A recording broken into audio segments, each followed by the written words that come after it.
Hello, my darlings, and welcome back to Radio Wasteland. I am Chauncey Haworth, your fearful host, and this is my sidekick tonight, Sean. Hello. Sean. All right, Sean, I'd like to tell you a little story. All right, I'm listening. Although you were there. A couple weeks ago, we had a show about Nibiru. I remember this well. Yeah.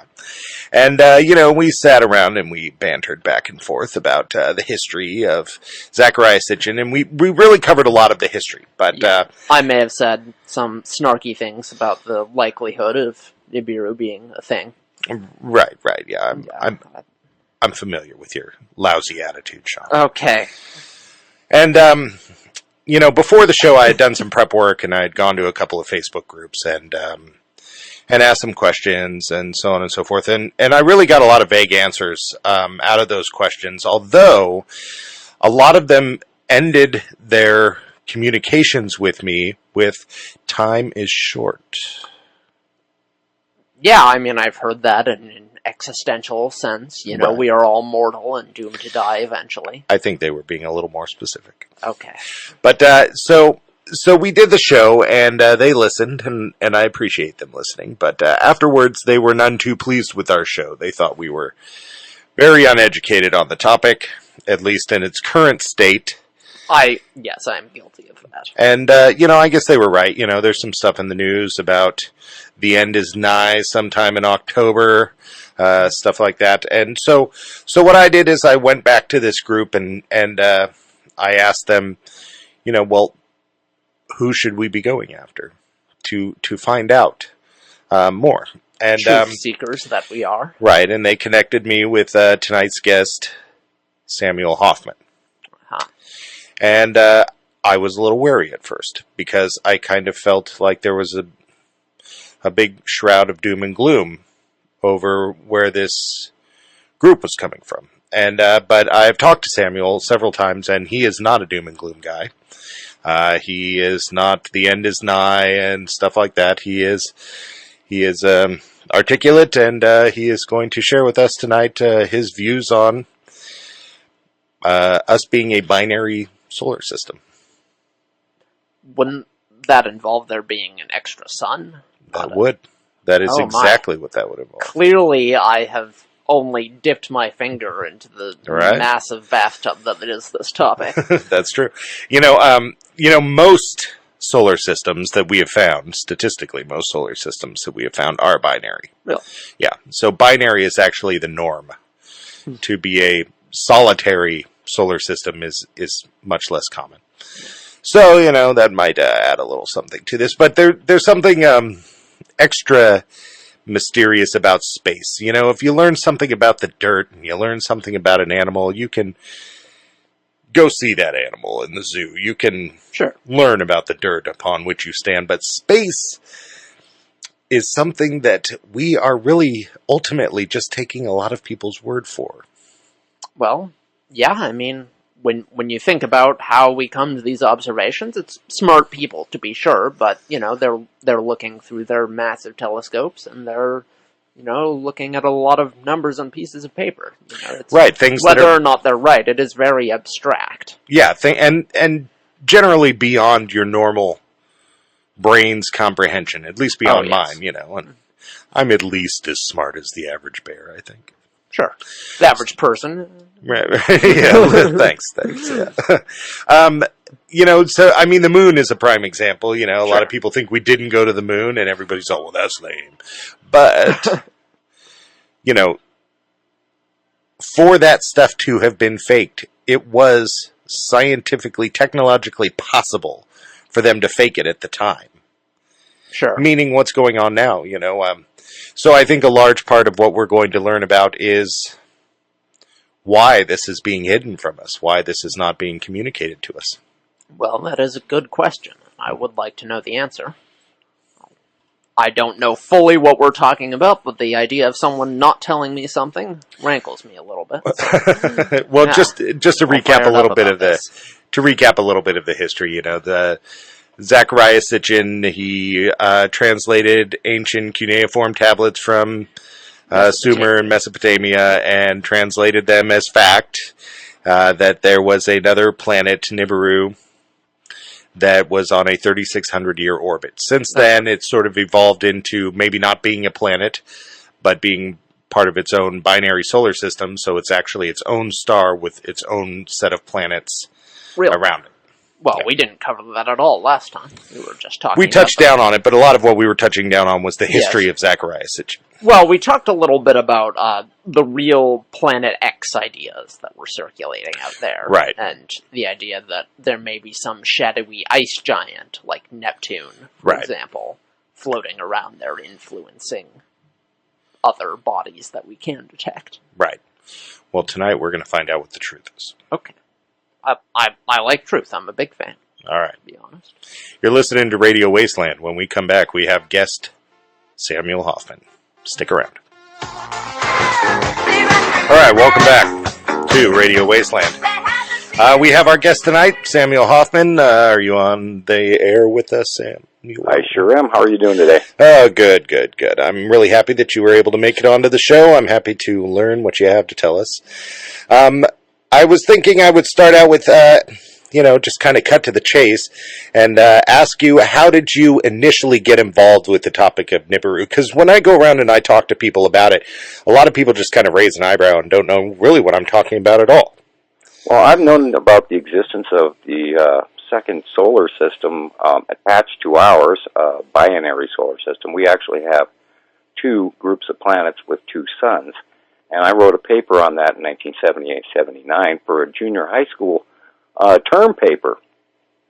And my professor, or an adjoining professor at the school that I was going to a college preparatory private school, and they turned that into a National Science Academy paper. And a few months later, the NSA and the FBI were having coffee with my parents at my house when I came home from school. And they basically offered me a job and made me sign a 30-year non-disclosure agreement prior to even telling me what this job was about. And they paid attention to the fact that my paper discussed the basics that we had to have two suns in order for the planetary count that we had within our solar system to actually be accurate, because according to atomic mass, etc., there was no possible way that our dwarf yellow soul could hold all these planets, especially with the gas giants and everything way out away from the center of the solar system. So they were really interested in me, and they basically had me sign this agreement, and then this and that and the other thing transpired between the information, and I've known about it basically for about 38 years. I'll just leave it at that. I see. So, so you discovering this, what made you, discovering the fact that there are other planets and a binary system does not necessarily give it the label of Nibiru. What caused you to connect the two of those together? Well, I got that information from an off-world source that happened some years later, because I had been approached by more than one faction. And I basically ended up meeting face-to-face with a Pleiadian at one point in time. That's another story altogether that I don't really want to go into too much. But it's basically an abduction story. And when they found out that they could not control me, they were really surprised by this event, so they went and looked me up, and then when they looked me up and found out who I was or who I will be according to them, which is it's kind of a time loop twisty thing with the Pleiadians, because apparently they're supposedly from the future, etc. So that's another story as well.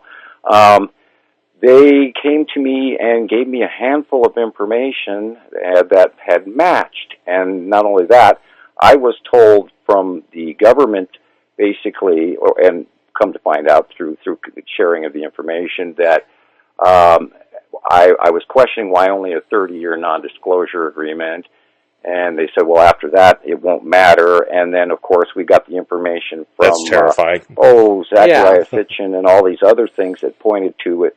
Way back in the 70s, they had the Planet X discussion about the aberration in the orbit beyond uh, Uranus and all of that, and they were wondering about the Planet X system. Well, through the information that I discovered, I knew that they were going to be here, and most everyone back, 25 years ago also knew about that, who was studying into it, that Planet X would arrive within a certain period of time. And long about 2009, early 2010, I'm out in my yard, and I'm looking up, and all of a sudden I see, holy cow, I see a full-on side-lit 2/3 crescent flare of a very massive, massive planet. And I immediately knew, oh my God, they're here. And then the information that I was given and another series of information that I looked up on the internet come 2009, 2010 as well, I found some information that fell into place that matched that which I had already learned. And I went, holy cow. Now, that information you can't even drum up on the internet today, because a good portion of the information that they have had up there at one point in time has been removed, because they're doing their darndest to shut this down as much as they can. Now, they let a lot of these sites that are running on and rambling about disinformation, they leave those guys alone. But the people who are accurate, they get crushed. They get shut down. They get blocked. 2 months after I started doing openly talking about what I knew, after my non-disclosure agreement had ended, because believe me, the threats were so strong, I never said a word about this prior to anyone. I followed the rules, period. But anyway, I just lost the topic. But that's anyway, right. I ramble on. Go ahead and ask me your next question. Yeah, I do have a question. Have I answered your question? There's too many of them to count. So as long as we're getting some great information, that's all we care about. You're doing fine. Well, I'm hoping that because sometimes I digress off the topic. Well, it's not a problem. So you did end up working with the government for a while then. Briefly, for a short period of time.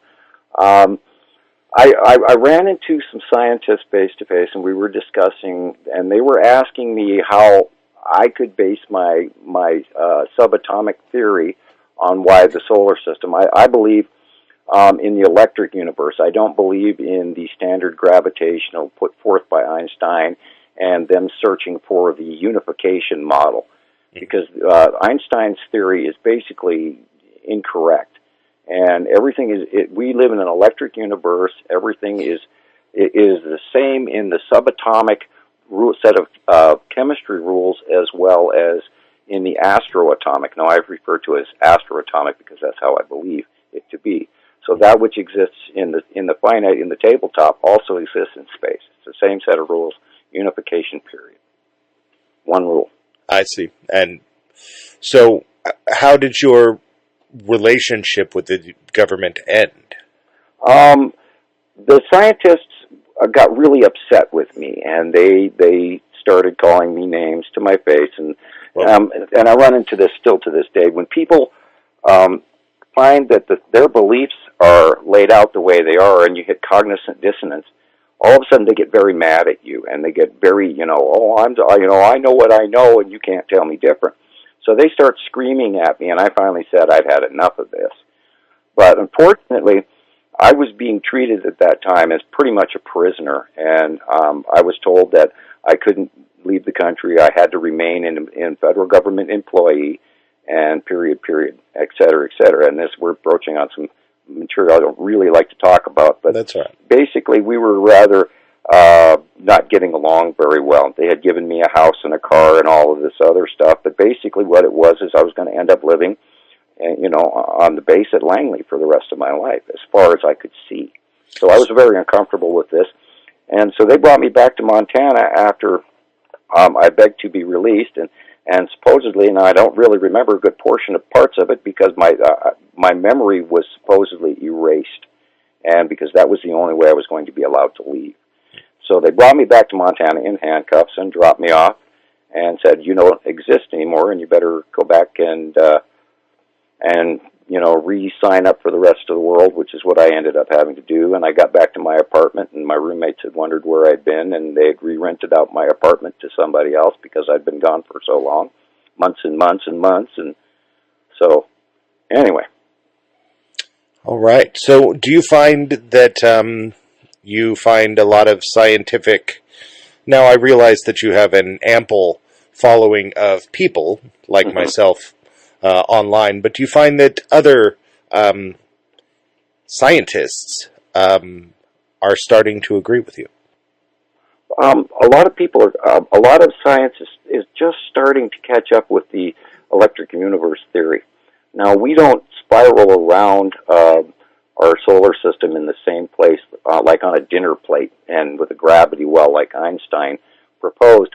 What we do is we fall in a static spiral behind our star, which moves in virgin space constantly, and we're currently heading toward the middle of the galactic plane.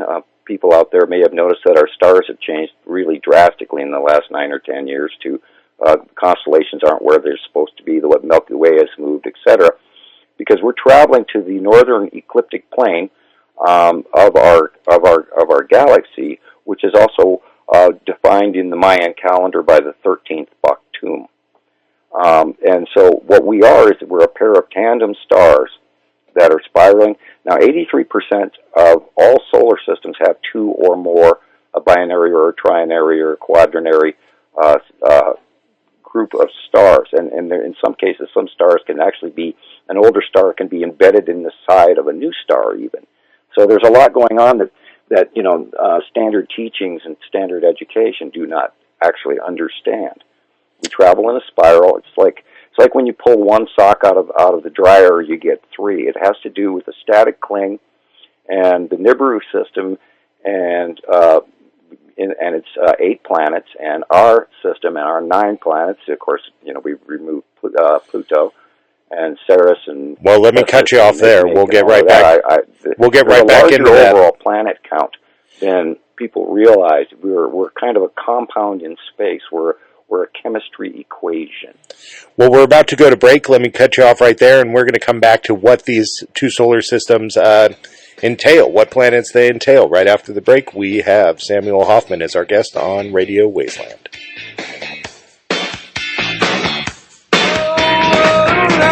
Welcome back to Radio Wasteland and our guest, Samuel Hofman. We are talking about Nibiru. Samuel, were you with us? Yes, I'm still here. All right, great. So, it seems like in the history of Nibiru, initially it was considered to be a planet, its own planet, but in your model, it is one of several planets around its own star. Is that correct? Correct. There is a standard red attached to, or they're attached to the standard red. There is Nibiru, which is approximately 7 times the size of Earth. Ceru, which is 5 times the size of Earth. Now, those are both water-type planets, which is the one size up compared to a rock-type planet, which is Earth, etc. There is 2 gas giants, Attu and Uri. Uri is the larger of the two. It's got huge white-gray stripes. Attu is very, very purple. Now, Nibiru is a deep dark blue, and Ceru is a light greenish blue because its oceans are less deep. There is Isatum, which is a reddish planet and has a yellow-faced moon, is what puts off the winged tail that everybody through internet blow-up has assumed is Nibiru. Nibiru is not a red planet. Now, the red planet they're talking about is the gas, or is the massive, huge Nibiru, which is currently on the opposite side of our sun, or should I say our suns, because currently right now both of our suns are tandemly orbiting each other. And the crazy stuff that's going on with our sun has to do with the larger standard red drawing off the energy backwards towards it. Now, it arrived after the others ones, and I have to reinsert this. It's actually not them arriving to us, it's us arriving to them. Our solar system joins with their solar system every 3,654 years through a static scenario, and or for other reasons that are beyond me. And then they have a static discharge between the two suns, and that was the backblow CMEs back in early 2012, and you can go look that up. There's Isatum, there's Nibiru, Isatum, Nepesity, and Matim. Matim is a small, tiny blue planet, and Nepesity is green, and as we previously discussed, Isatum is reddish. So I noticed that you said that I guess before we move on, does the star itself have a name, like ours is Sol? I couldn't hear you. Could you say that again, please? Does the star itself have a name? I don't know. Because a lot of people really call it Nemesis. I just didn't refer know to if it you as went the with standard red. Now, we watched it come in and join in roughly late 2011. It started showing up in our membership from Montana Skywatchers on Facebook. We saw our members started capturing pictures of it, and then it got closer and closer and closer. And we first noticed that Nibiru was one of the major planets that we started seeing. Now, perhaps some of the other ones escaped our attention prior to, because recognition of these planets is not necessarily that easy, because people assume that you're going to see a planet, this little thing way off in the distance. And basically, they came in from underneath us, or we joined, and they were below us, and we were above them, so they came up upon our ecliptic plane over a period of time.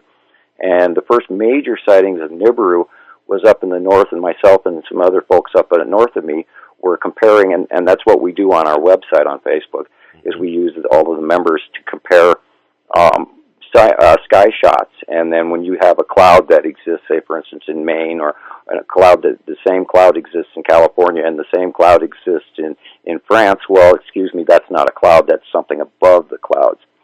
So we started noticing these patterns, and it had matched some of my information, and we weren't fully sure yet of the names and everything until one after another, after about 2 years, they filed in, and they matched all the information that we had. So prior to that, we were just calling it the blue planet and the red planet and and the green planet. And then the thing with it is, and this is something I really have to stress because I hear this all the time from people. Well, I was looking next to the sun and it was way out there, but they have been between us and the sun, and so we've only seen their dark side for a period of time, and only just recently have they started coming in behind us where they're being facially illuminated. And that was within the last, since probably about February of this year. And that has affected the magnetospheres, imagery in a lot of the computer models that we're seeing as well. And we've had many close passes toward Earth. And what people don't understand is these are sky fillers. They're not these little dots out there in space. You're not looking for a little round thing the size of the moon even. You're looking for something that is passing close by. And Nibiru and Saru are so massive, as well as Uri. Uri is quite large as well. They are so massive, they literally fill one end of our sky to the other. And the best way to find these guys is to look up with a pair of gray-black sunglasses. Don't get welding glasses or anything like that because you won't see it, especially, it's just all green. But what you're looking for is a dark blue shadow in the sky. If you go back to movies that were filmed in the 70s and the 80s, you see this, just everything's a standard light, pretty blue with normal little clouds.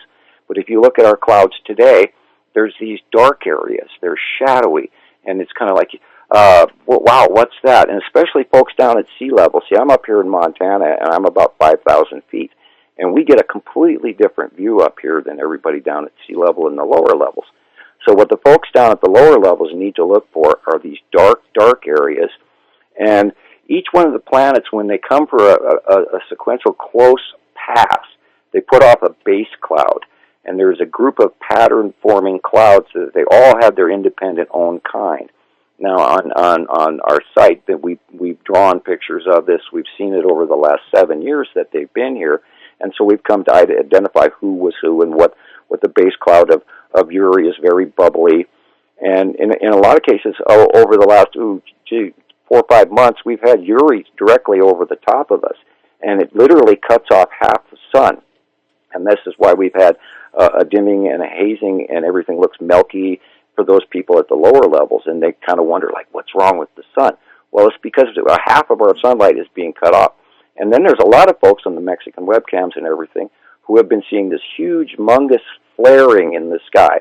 And that is a facial illumination of the planet that is cutting off the sun, because the sunlight goes into the atmosphere and then it refracts and then illuminates inside the atmosphere of the planet and creates this huge halo effect. And it's not a lens flare or anything like this. This is an actual existent flare that is created from the cutoff of the planets, cutting off the distance view between us and our star. Well, I have a question for you here. Go ahead. At one point, you were saying that the orbit is every 3,600 years. Now, that's the same orbit that Zecharia Sitchin had said for Nibiru as the 12th planet. Right. In our case, it'd be the 9th planet, but, there's a story behind that, and we all get that. Right. So, do you think that Zecharia Sitchin was on to something? Well, I think it was horrendously accurate.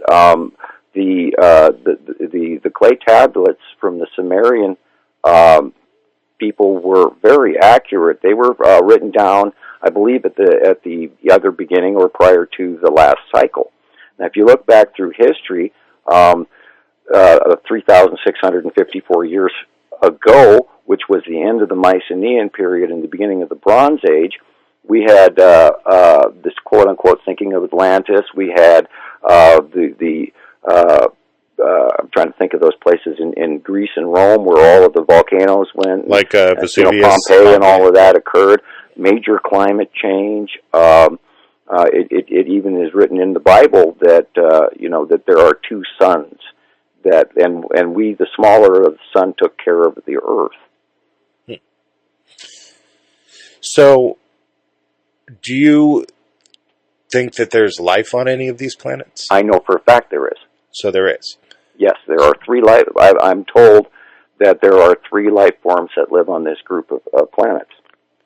So he was on to something with this. Oh, absolutely.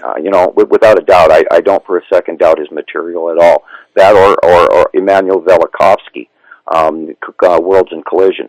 Right. I understand a good portion of his material, and I agree with 90-some-odd% of it. Okay, well, we're coming up on break here. I got a few more questions for you after break. You're listening to Radio Wasteland with our guest, Samuel Hofman, talking about Nibiru. Stick around.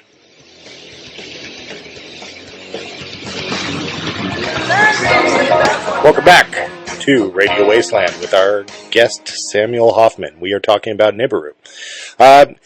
We're coming up. This is our last segment of the show, so I got a big question to ask you, Samuel, and that is, why don't people want us to know this? We have rock star physicists, people like Neil deGrasse Tyson and Michio Kaku, these people who are out there educating and having people know, and people are following them like the rock stars of physics.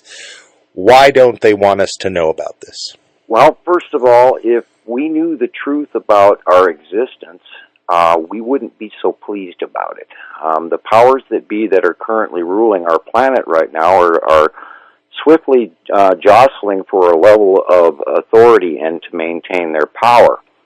The Earth has a tendency I think to everybody break would up agree with that one. In geological terms and weather terms at every visit.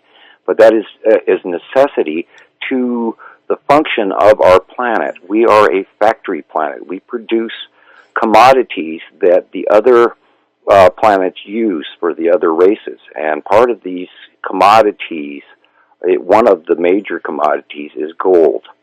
And Earth has to re-break up with tectonic plate transference of electricity between quartz electricity, etc., to remake the next supply of gold. They consume it in their diet, they use it in their technology, it prolongs their life in monatomic gold, etc. And that's why you'll find most of the early landing bases with these large, gigantic stones that we can't carve and move to this day yet, the 100-ton monoliths and stuff that have been moved over the past, there's a couple in Jerusalem and here and there. And those are all at sites where the monatomic gold can be retrieved from, like the Dead Sea is number 1, I believe. And they take in this monatomic gold and it prolongs the other race's life. Whereas we are a short-lived version of 12 separate races that have been combined genetically to make that which we are today. Are we, as a lot of people have speculated, are we created to be slave labor? Correct. Yeah. And this is why people don't want us to know? Do not want us to know that because they're jostling for a level of control over us. And basically what happens and you can go back in history, and we would at one point in time boil down to like 273 individuals that are making up our genetic makeup now that they've got the genome tracking abilities that they do have. Every 3,654 years, there's a basic culling of the herd, and then we start all over again, and ingrained in our genetic makeup is our lust for gold. Now, gold is actually a luminescent product on its own. It actually puts off light. It isn't just pretty. It actually has a positive charge that other soft metals have less of, but gold has some very unique properties to it. And if you consume it, it will actually help you self-heal. You can heal yourself by consuming monatomic gold.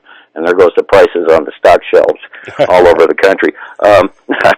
But they don't, and we can go into, the 9/11 thing and all of that gold disappearing, but I'd rather not. Right. Well, I have a question for you. So when I first got connected with you, it was via some people in a Facebook group, and they really felt that I didn't know what I was talking about as far as current Nibiru is concerned. And frankly, from talking to you, they were totally right. I'm not trying to set them up. But here's the thing that they did that really kind of concerned me is the end of their communications a lot of the time ended with time is short and things like that, these sort of nefarious, scary sayings. So my question to you is, your average Joe out here like myself and everybody else, should we be scared?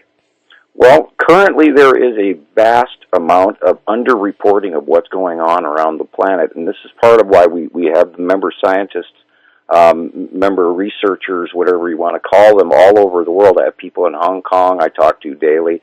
There's people in Canada, Mexico, California, France.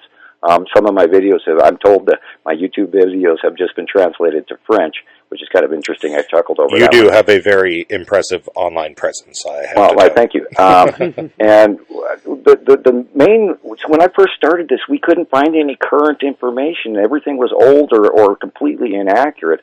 And so we formed up our group, and over the last 7 years, it's become a very large following. And I wouldn't be standing here talking today with this information if it wasn't through hundreds and hundreds of thousands of actual photographs of these planets from around the world in close pass. And we've seen their behavior, we've seen their base cloud, we know what they look like when they come in a close pass. Now, I have to state for the average person that the planets do not crash into each other. They electrically repel on close passes. And you have heard stories, I'm sure, of cattle herds dying and by, the numbers, and people being electrocuted by the dozens and these lightning strikes. And we just recently had a whole bunch of passes across the East Coast and up in Canada within the last month or two. And there are close passes occurring to this day. And the weather is drastically changing. There's flooding all over the world. The Earth is currently tipped, and it is wobbling like crazy. The North Pole is going around in a spiral, and we're being buffered by these passing planets, as well as what's been going on with our magnetosphere. And as they come in behind us, they disrupt our entire magnetosphere because they're larger planets and they have a larger magnetic field, which displaces ours. So there's been a lot of extreme weather. There's droughts where there normally wouldn't. There's water in the desert where it normally isn't. There's snow currently. We had it snow here yesterday up here in Montana. Normally that doesn't happen up here. And we've currently got these weather patterns. And I must also say that in the SEC geostationary satellite imagery, we're seeing a regular daily shadowing where there's a passing planet that is cutting off a good portion of our sun, and the whole United States is being knocked into a dark shadow. And all you have to do is go up on the internet, and you can watch it on set every day.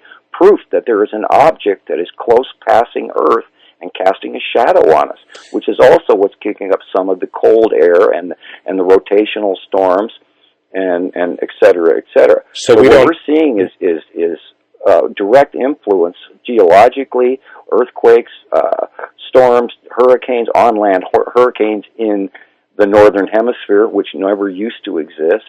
We see, I'm looking currently right now at multiple rotational storms.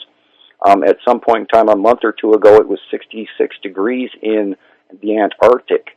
And when we first started doing this, we were looking at pictures from Newmeyer Station and stuff like that. And Newmeyer Station was illuminated when it was supposed to be dark for months. Everybody caught on to that. Thought, well, isn't this place supposed to be absolutely pitch dark? But it wasn't. Well, let me cut you off there, Samuel. Underneath us.